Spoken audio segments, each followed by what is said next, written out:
First തന്നെ പറയാം, സമൂസയേ അല്ല കേട്ടോ ഇത്. സമൂസ മാത്രമല്ല, എരിവില്ല ഒരു സാധനമല്ല. ഇത് നല്ല മധുരമുള്ള സാധനമാണ് കേട്ടോ. തേങ്ങയും വെല്ലവും കാഷ്യും റൈസൻസൊക്കെ ഇട്ട് അടിപൊളി സാധനമാണ്. നമ്മളെ പിരീഡിൻ്റെ ഒക്കെ ടേസ്റ്റ് ഉണ്ടാവും കേട്ടോ. ഞാൻ ഇത്രയും കാലം വെറുതെ നാട്ടിൽ നിന്ന് പൈസയും കൊടുത്ത് പിരീഡൊക്കെ ഏൽപ്പിച്ച് ഇത് ഇത്ര പെട്ടെന്ന് ഉണ്ടാക്കാൻ പറ്റുമെന്ന് ഞാൻ വിചാരിച്ചിട്ടേ ഇല്ല. ആ ടേസ്റ്റ് ഏകദേശം അതേ ഒരു ടേസ്റ്റിൽ. മാവ് കുഴക്കണ്ട, പരത്തണ്ട, ഒരു പണിയുമില്ല കേട്ടോ. പെട്ടെന്ന് നമുക്ക് ഉണ്ടാക്കിയെടുക്കാം. ആദ്യമല്ലേ കുറച്ച് നെയ്യ് ഒഴിച്ച് കൊടുക്കുക. ഞാൻ നെയ്യിൽ കുറച്ച് വെജിറ്റബിൾ കൂടി മിക്സ് ചെയ്യുന്ന കുറച്ച് അധികം നെയ്യ് വേണം. എന്നിട്ട് എൻ്റെ എണ്ണ നെയ്യ് തീരാനായിട്ടുണ്ടായിന്. അപ്പോൾ ഞാൻ അങ്ങനെ ചെയ്തത്. അതിലേക്ക് കുറച്ച് കാഷ്യൂനട്ടും കുറച്ച് റൈസൻസും. നിങ്ങൾ ഉദ്ദേശിച്ച റൈസൻസ് അല്ല ഇത് കേട്ടോ. നീളവും കളറൊക്കെ നല്ല വ്യത്യാസമുണ്ട്. ഇത് വേറൊരു റൈസൻസാണ്. നിങ്ങൾക്ക് മറ്റേ സാധാ റൈസൻസ് തന്നെ ഇട്ട് കൊടുക്കാം. പിന്നെ ഞാൻ ഇതിലേക്ക് ഇട്ടതാണ് 2 കപ്പ് തേങ്ങ കേട്ടോ. ഞാൻ കുറച്ച് അധികം ക്വാണ്ടിറ്റി ഉണ്ടാക്കുന്നുണ്ട്. ബാക്കി നമുക്ക് ഫ്രീസറിൽ സ്റ്റോർ ചെയ്ത് വെക്കുക. ആവശ്യമില്ലപ്പോൾ പൊരിച്ചെടുക്കാമല്ലോ. ഇട്ട തേങ്ങ ഫ്രീസറിൽ തന്നെ വെക്കണമല്ലോ. അപ്പം ഫ്രോസൺ ആയതുകൊണ്ടാട്ടെ ഇങ്ങനെ കട്ട പോലെ. നമുക്കിതെല്ലാം ഒന്ന് ലൂസായി വരുന്നവരെ വെയിറ്റ് ആക്കി വെക്കാം. എന്തെങ്കിലുമായിട്ട്. അപ്പം നമ്മളെ തേങ്ങയിലും നല്ലോണം ലൂസായി വന്നിട്ടുണ്ട്. ഇനി ഇതിലേക്ക് കുറച്ച് ശർക്കര ഇട്ട് കൊടുക്കാം. എൻ്റെ കയ്യിൽ ഇത്രയും ഉണ്ടായിട്ടു. നിങ്ങൾക്ക് വേണമെങ്കിൽ കുറച്ച് അധികമൊക്കെ ഇട്ട് കൊടുക്കാൻ. ഞാൻ കുറച്ച് 2-3 പഞ്ചസാരയും കൂടി എക്സ്ട്രാ ഇട്ട് കൊടുത്തിട്ടുണ്ടായിനി. എൻ്റെ ശർക്കര കുറവാണ് ഉണ്ടായത്.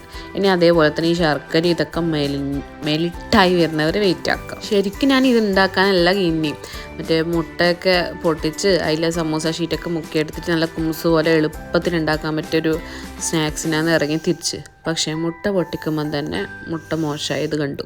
പിന്നെ എൻ്റെ മൂടേ പോയി. അപ്പോൾ ഞാൻ വിചാരിച്ചു ഇത് വേണ്ട, നമുക്ക് ഈ ഷീറ്റ് കൊണ്ട് നല്ല ക്രിസ്പിയും സ്വീറ്റായിട്ടുള്ള ഈ സാധനം ഉണ്ടാക്കിയെടുക്കാമെന്ന്.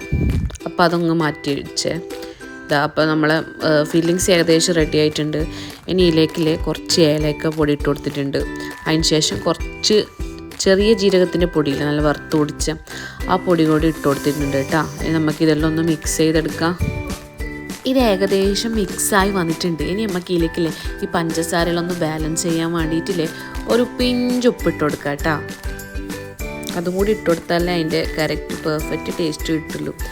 ഒന്നും വേണ്ട, നല്ല പാങ്ങിട്ടിട്ട് ഇത് കഴിക്കാൻ വേണ്ടിയിട്ട്. ഇതൊന്നും ഇല്ലെങ്കിലും ഓക്കെ, വെറുതെ നമുക്ക് കഴിക്കാം. നമുക്ക് അത്രയ്ക്ക് ഇഷ്ടമാണ് ഈ സാധനം.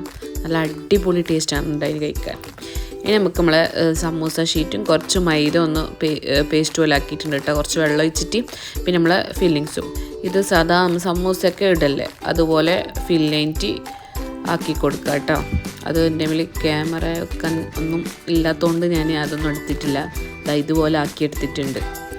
ഇനി നമുക്ക് ആവശ്യത്തിന് മാത്രം പൊരിച്ച് ബാക്കി ഫ്രീസറിലേക്ക് സ്റ്റോർ ചെയ്യാനെല്ലാം ചെയ്യാൻ. ഞാൻ ഇപ്പോൾ ഫുള്ള് പൊരിക്കുന്നില്ല, ഒരു 2-3 ഞാൻ പൊരിക്കുന്നില്ലൂ. ഇനി നമുക്കിത് ഫ്രൈ ചെയ്തെടുത്താലോ. ഞാനിപ്പം ഫ്രൈ പാനിൽ കുറച്ച് ഓയിൽ ഒഴിച്ച് കൊടുത്തിട്ടുണ്ട്. മുക്കി പൊരിക്കുന്ന രീതിയിൽ തന്നെ ഓയിൽ ഒഴിച്ച് കൊടുക്കണം കേട്ടോ.